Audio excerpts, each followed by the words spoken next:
इकलौती नंद का ससुर जैसी उम्र वाला पति। गांव में रहने वाली मिडिल क्लास घर की बेटी कनक और बहू दिव्या बैल्कनी में खड़ी होती हैं। तभी सड़क से एक शादी की गाड़ी गुजरती है। भाभी, उस दूल्हे की गाड़ी कितनी सुंदर लग रही थी ना। हाँ ननद जी, वैसे मुझे ख्याल आया है, मेरी इकलौती नंद के सपनों का राजकुमार कैसा होगा। भाभी, मेरा पति किसी फिल्म के हीरो की तरह रोमांटिक होगा और अंबानी की तरह पैसे वाला होगा। चेहरे पर चमक और बॉडी होगी, आप भी देखते रह जाएंगी। उसके साथ में ट्रेंडिंग रील बनाऊंगी, पार्टीज में जाऊंगी, बहुत एंजॉय करूंगी। ध्यान से ननद जी, एक ही पेड़ पर आम, अंगूर, अमरूद ढूंढने के चक्कर में कहीं आपको ससुर जैसी उम्र वाला पति ना मिल जाए। नहीं नहीं भाभी, आपकी इकलौती नंद अगर किसी से शादी करेगी तो उसी से करेगी जहाँ वो खुलकर अपनी जिंदगी जी सके, पैसे की कमी ना खलके। मिडिल क्लास फैमिली की बेटी होकर और गांव में रहने की वजह से मेरे कई सारे अरमान हैं जो मैं पूरे नहीं कर पाती हूँ। तभी गांव के कुछ लोग और बच्चे झुंड बनाकर एक तरफ दौड़ते हुए जा रहे होते हैं। ननद जी, इतने बच्चे और गांव के लोग कहाँ जा रहे हैं? इन्हीं से पूछ लेती हूँ। ए बिट्टू, चिंटू, जरा सुनो तो। हाँ कनक दीदी, जल्दी बोलो। कहाँ जा रहे हो तुम लोग झुंड बनाकर? आपको नहीं पता? गांव में बड़ी गाड़ी से कोई हीरो आया है, हम सब जा रहे हैं उससे ऑटोग्राफ लेने। मैं तो अपने कॉलर पर ऑटोग्राफ लूंगा। मैं तो अपनी कॉपी पर ऑटोग्राफ लूंगा। भाभी जल्दी चलिए, हम भी चलकर देखते हैं, कहीं हीरो चला ना जाए। कनक और दिव्या तुरंत हॉल में आती हैं और घर से निकल रही होती हैं। तभी शारदा, अरे तुम लोग इतनी हड़बड़ में कहाँ जा रही हो? माँ जी, हमारे गांव में कोई हीरो आया है। अभी ननद जी ने गांव के बच्चों से पूछा। मैं तो सोच रही हूँ कौन आया होगा, टाइगर श्रॉफ या ऋतिक रोशन। माँ, मैं भाभी के साथ जा रही हूँ हीरो को देखने। अच्छा, तो अगर धर्मेंद्र आए होंगे तो मुझे भी बुला लेना। जिसके बाद कनक और दिव्या घर से निकलकर गांव के सरपंच की हवेली के बाहर जमी भीड़ के पास पहुंचती हैं, जहां सरपंच के दरवाजे के बाहर एक ब्लैक मर्सिडीज खड़ी होती है। ननद जी, इतनी महंगी बड़ी गाड़ी और इतने सारे लोग। दिव्या के इतना कहते ही गाड़ी से 50 साल का सुदीप उतरता है। सुदीप ने 3 पीस सूट, महंगी घड़ी और चमकदार जूते पहने होते हैं। नमस्कार सुदीप जी, आइए बैठिए। नमस्ते सरपंच जी, बहुत अच्छा लगा आपसे मिलके। ये कौन हीरो है? ये तो कोई हीरो नहीं है। ये तो कोई बूढ़ा है, पर क्या ठाट बाट है इसके। अंग्रेजी सूट, जूते, गाड़ी, और देखो सरपंच जी से बात कर रहा है। हाँ भाभी, और देखिए इसके चेहरे पर क्या चमक है, और ये कितना अच्छा लग रहा है। आपको ये बूढ़ा आदमी अच्छा लग रहा है?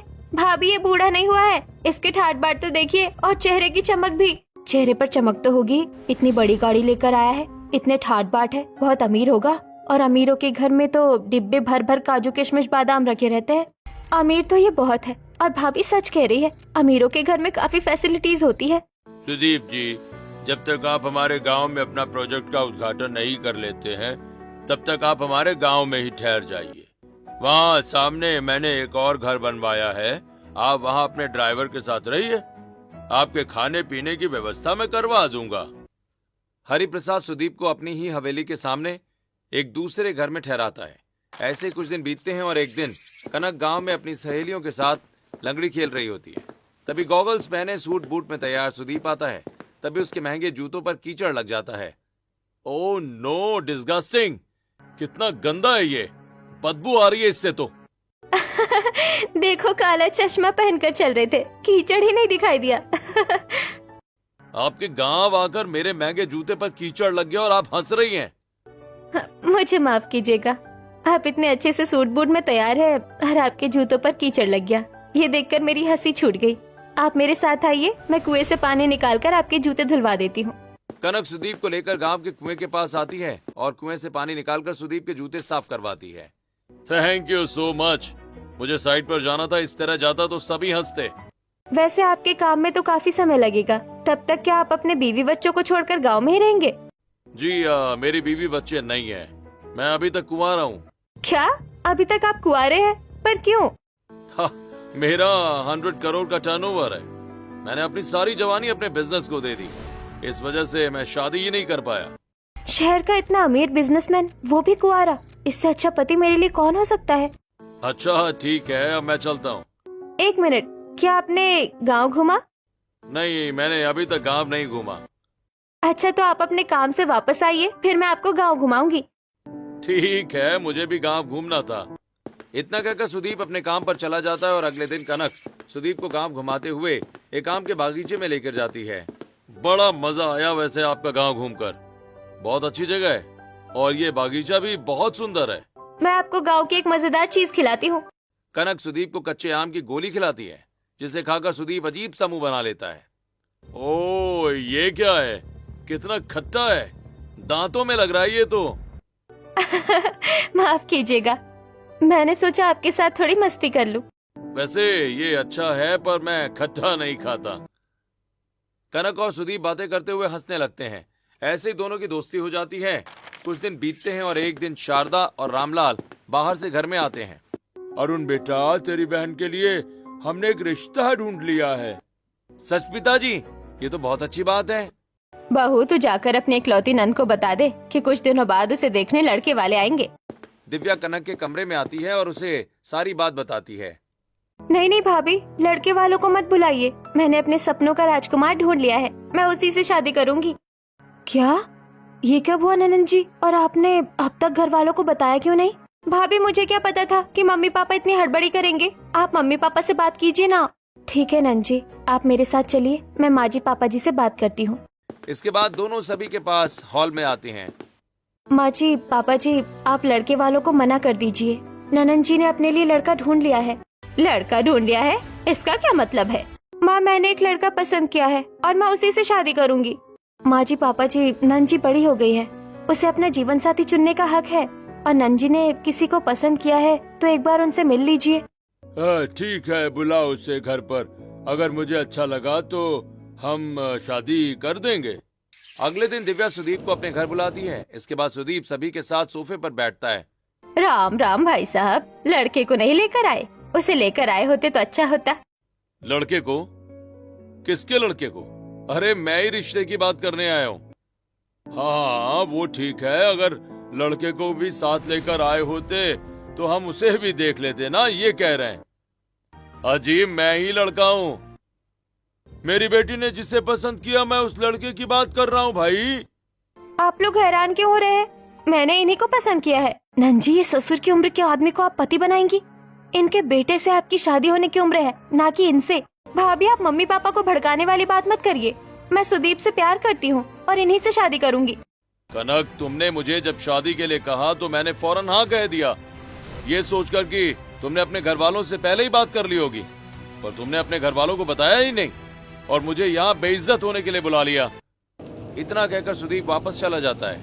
कनक, तेरी शादी इससे नहीं होगी।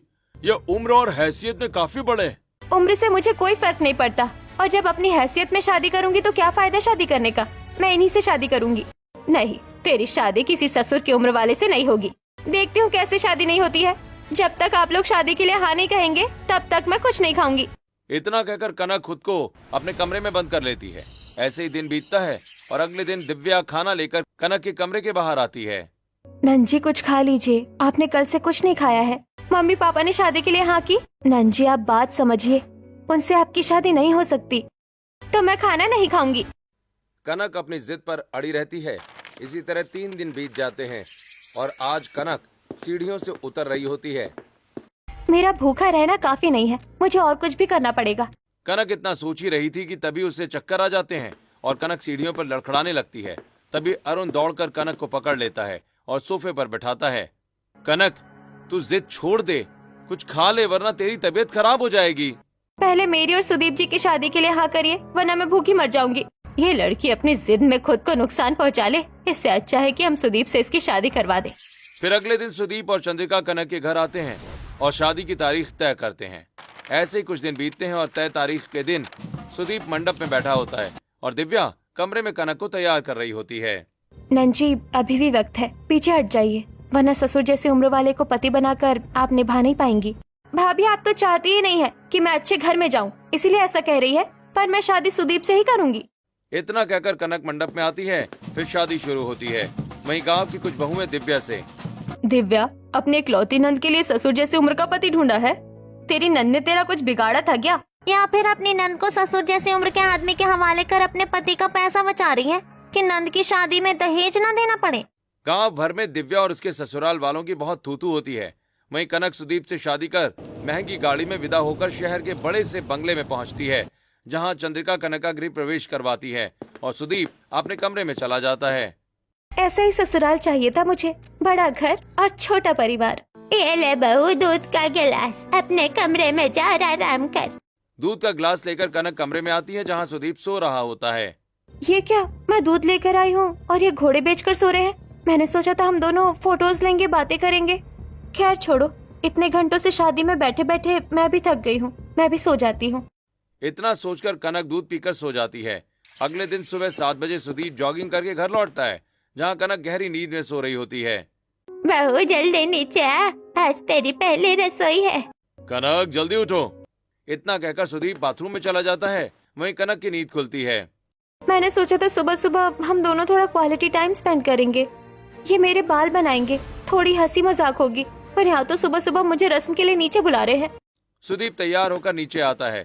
वहीं कनक भी नहाकर तैयार होकर चंद्रिका के पास रसोई में आती है। बहू पहली रसोई में तू पूरी और मीठे में खीर बना ले।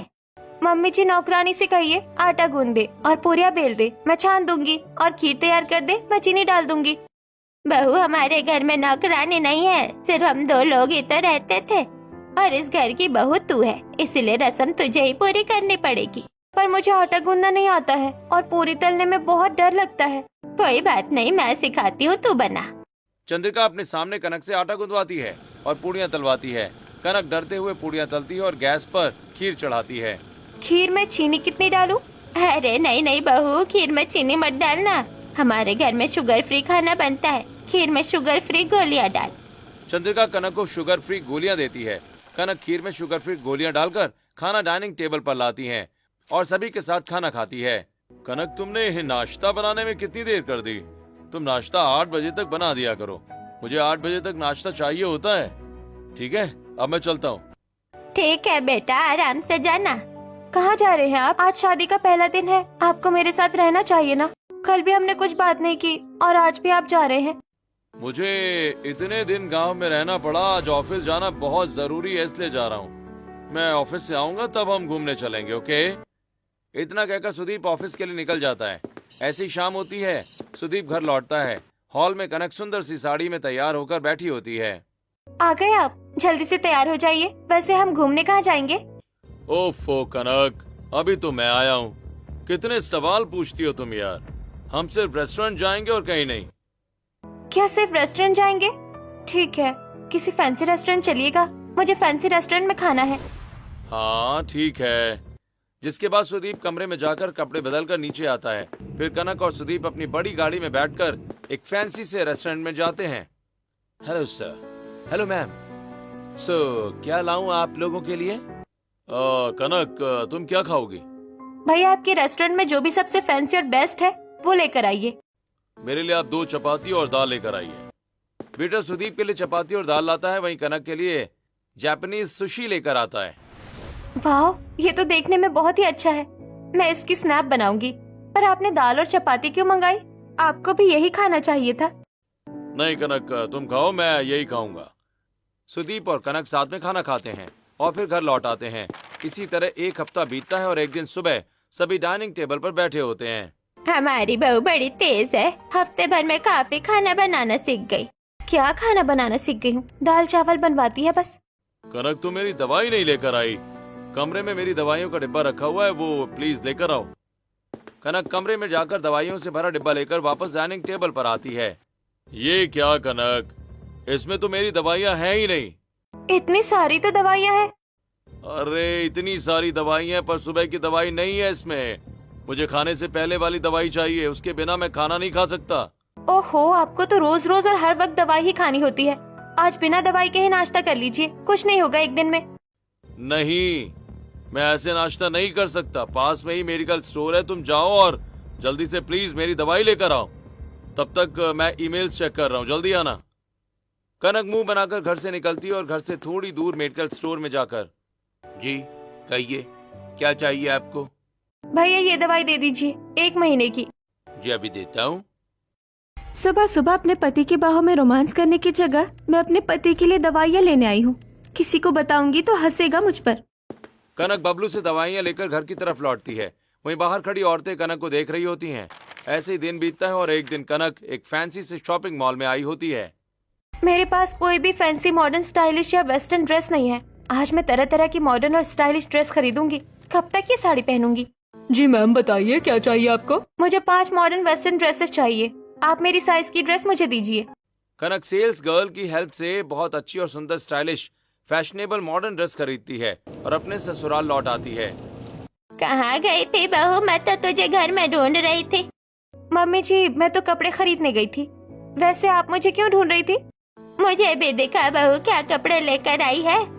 माँ जी तो बूढ़ी हो गई हैं। इन्हें अगर अपने फैशनेबल कपड़े दिखाऊंगी तो इन्हें पसंद नहीं आएंगी। माँ जी, कुछ खास कपड़े नहीं है, बस कुछ साड़ियाँ हैं। अच्छा, मैं कमरे में जा रही हूँ, जब साड़ियाँ पहनूंगी तब आप देख लीजिएगा। इतना कहकर कनक कमरे में चली जाती है। ऐसी शाम होती है। कनक मॉडर्न वेस्टर्न ड्रेस पहनकर सुंदर मेकअप करती है और साथ में स्टाइलिश हेयर स्टाइल भी बनाती है। फिर पूरे कमरे में कैंडल जलाती है। शादी के बाद मैंने अपने पति के साथ कोई फोटो पोस्ट नहीं की है। आज मैं इनके साथ रोमांटिक डांस करूंगी और ढेर सारी फोटोज भी क्लिक करूंगी और रील भी बनाऊंगी। अब बस इनके आने की देरी है। जिसके बाद कुछ ही देर में सुदीप घर लौटता है। सुदीप की आहट पाकर कनक कमरे में सारी लाइट्स बंद कर देती है। अब कमरे में सिर्फ कैंडल्स की रोशनी होती है। तभी सुदीप दरवाजा खोलता है और कनक सामने आती है। सरप्राइज मिस्टर पतिदेव, आज हम दोनों अपनी स्पेशल नाइट स्पेंड करेंगे। ये सब क्या है? तुमने कमरे की लाइट्स क्यों बंद कर रखी हैं? लाइट जलाओ। मुझे अंधेरा पसंद नहीं है कनक।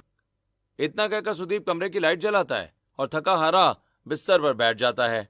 आप तो बिस्तर पर बैठ गए, उठे हम दोनों डांस करेंगे। और ये देखिए मैं कितने अच्छे से तैयार हुई हूँ। आपने मेरी तारीफ भी नहीं की। कनक, तुम बहुत सुंदर लग रही हो, पर मुझे इस तरह के कपड़े बिल्कुल पसंद नहीं है। तुम साड़ी पहना करो ना प्लीज। और अभी प्लीज मेरे कमर में पेन रिलीफ लगाकर मालिश कर दो यार। मेरे कमर में बहुत तेज दर्द हो रहा है। इतना कहकर सुदीप बेड पर उल्टा लेट जाता है। फिर कनक सुदीप की कमर में पेन रिलीफ लगाकर मालिश करने लगती है। 1.5 घंटे लगातार मैंने ड्रेस खरीदी, 2 घंटे से मेकअप किया और YouTube से देखकर इतनी अच्छी हेयर स्टाइल बनाई। इतना समय लगाकर इतने रोमांटिक तरीके से कमरा डेकोरेट किया। इनके कमर में पेन रिलीफ लगाकर मालिश करने के लिए सारा प्लान बेकार हो गया मेरा। ऐसे ही कुछ दिन बीत जाते हैं और एक दोपहर कनक ऑनलाइन पिज्जा मंगवाकर सभी के साथ डाइनिंग टेबल पर बैठती है। आज मैंने हम सबके लिए पिज्जा मंगवाया है विद एक्स्ट्रा चीज। ये क्या कनक, तुमने आज फिर पिज्जा मंगवा लिया? कल दोपहर को भी तो तुमने पिज्जा मंगवाया था। हाँ, तो इसमें प्रॉब्लम क्या है? पिज्जा तो कभी भी खा सकते हैं। तुम्हें खाना है तो खाओ, मैं और मम्मी पिज्जा नहीं खाएंगे। हाँ बहू, रोज रोज पिज्जा थोड़ी खा सकते हैं। कनक, तुम मेरे लिए रोटी दाल बना दो, मैं वही खाता हूँ। और मेरे लिए सादा खाना ही बनाया करो। मैंने सोचा था फैंसी फूड खाऊंगी, स्टोरी डालूंगी, 10 लोग देखेंगे। यहाँ तो इन्हें सिर्फ रोटी दाल ही खानी होती है। खाइए रोटी दाल, मैं तो अपनी पसंद से ऑर्डर करके खाऊंगी। ऐसे कुछ दिन बीत जाते हैं और एक रात कनक अपनी सहेली से फोन पर बात कर रही होती है और सुदीप बगल में लेटा होता है।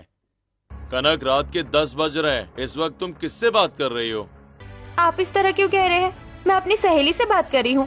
कनक, मुझे डिस्टर्ब हो रहा है और इतनी रात क्या किसी से बात करने की कोई जरूरत भी नहीं है। प्लीज फोन रखो। अच्छा यार, फोन रख, मैं तुझसे बाद में बात करती हूँ।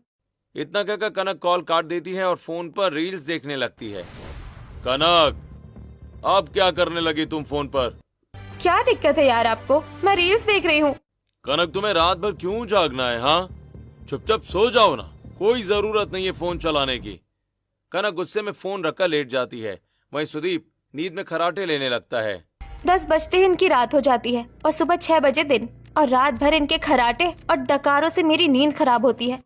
ऐसे कुछ दिन बीतते हैं। बढ़ती उम्र की वजह से सुदीप बहुत शांत लाइफस्टाइल रखता है। वहीं कनक लाइफ को एक्सप्लोर करना चाहती है। और एक शाम सुदीप मीटिंग में होता है और कनक बार बार उससे कॉल कर रही होती है। क्या हुआ कनक, तुमने 1 मिनट में मुझे 15 बार कॉल किए हैं और 15 में से आपने एक भी फोन नहीं उठाया, जबकि आपको पहली रिंग पर फोन उठाना चाहिए था। कनक, मैंने तुम्हें मैसेज किया ना, मैं मीटिंग में हूँ। जो कहना है प्लीज मैसेज में कहो। नहीं करूंगी मैसेज में, मुझे फोन पर बात करनी है। कहो क्या कहना है।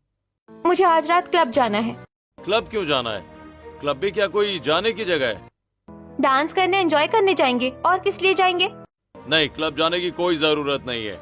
मुझे क्लब बिल्कुल पसंद नहीं है कनक, बहुत शोर शराबा होता है। अब रखो फोन प्लीज। ऐसे कुछ दिन और बीतते हैं। एक दिन हॉल में, कनक, आज तुम मेरे सारे कपड़े लॉन्ड्री में भिजवा देना। 1 हफ्ते से मेरे कपड़े बाथरूम में ही पड़े हैं और कमरे की भी थोड़ी साफ सफाई कर लेना यार। इतना कहकर सुदीप घर से निकल जाता है। क्या क्या अरमान मैंने देखे थे, और यहाँ कभी दवाइयाँ लाओ तो कभी कमरा साफ करो, कभी कपड़े धुलवाओ। यही जिंदगी रह गई है मेरी। बहू तेरा पति है, अगर उसकी जिम्मेदारियाँ तू नहीं उठाएगी तो कौन उठाएगा?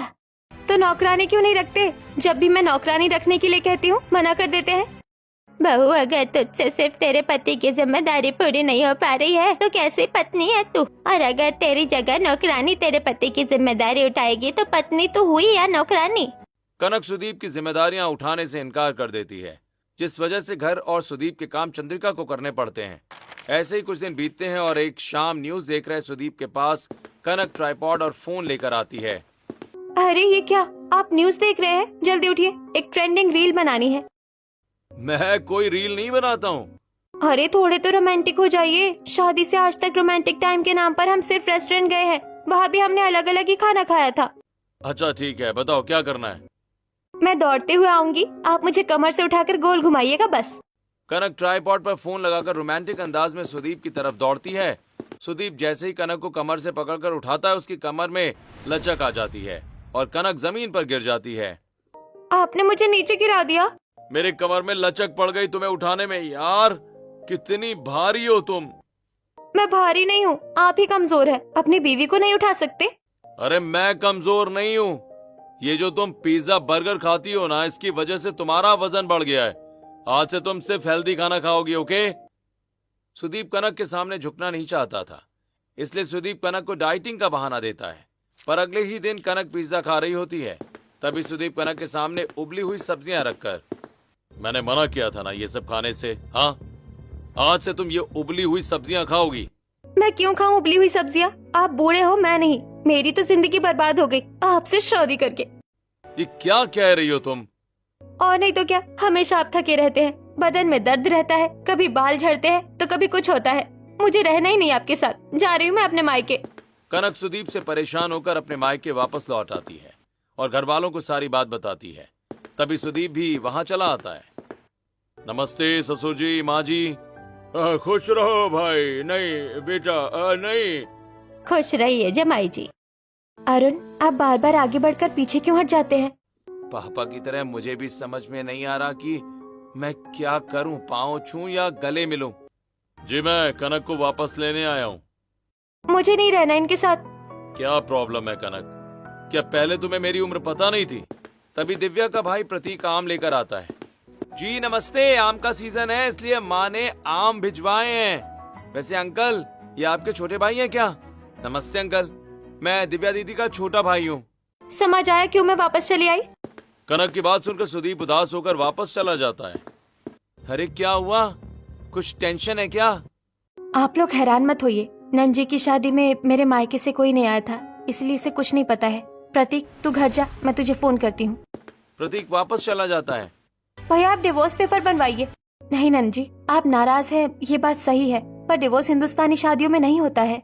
भाभी आपके बहकावे में आकर ही मैंने शादी की थी, और अब आप मुझे डिवोर्स भी नहीं लेने दे रही हैं। मेरे बहकावे में?